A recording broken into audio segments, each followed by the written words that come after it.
officers. Fellas trying to fight a war from behind a desk, waving papers at the enemy, worrying about whether a mouse is going to run up their pants leg.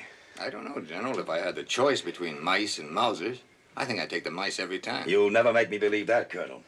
Seriously, though, if a man's a ninny, let him put on a dress and hide under the bed. But if he wants to be a soldier, then by heavens, he's got to be one. He's got to fight.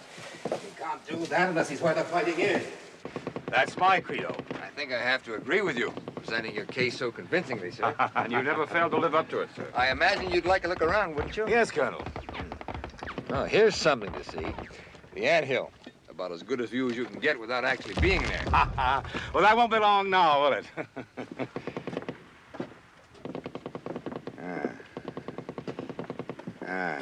Yeah. Well, I've seen much more formidable objectives. Much, much worse.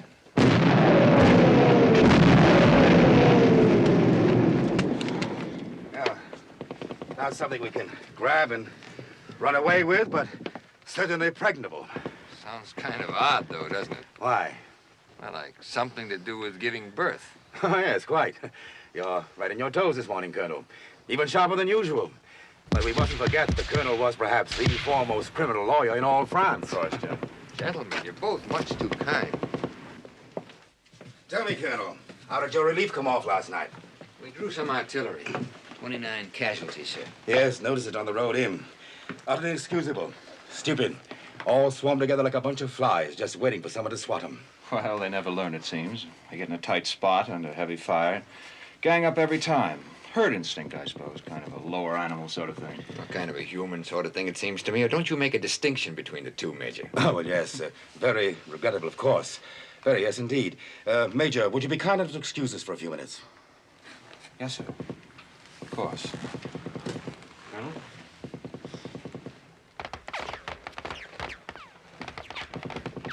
Well, Colonel, what do you think of it? What do I think of what, sir? The anthill. Colonel, your regiment is going to take the anthill tomorrow. You know the condition of my men, sir. Oh, naturally, men are going to have to be killed. Possibly a lot of them. They absorb bullets and shrapnel. And by doing so, make it possible for others to get through. What support will we have? I have none to give you. What sort of casualties do you anticipate, sir? Say 5% killed by our own barrage. It's a very generous allowance. 10% more in getting through no man's land, and 20% more getting through the wire. That leaves 65%, with the worst part of the job over. Let's say another 25% in actually taking the anthill. We're still left with a force more than adequate to hold it. General, you're saying that more than half my men will be killed. Yes, it's a terrible price to pay, Colonel. But we will have the anthill. But will we, sir? I'm depending on you, Colonel. All France is depending on you. Am I amusing you, Colonel?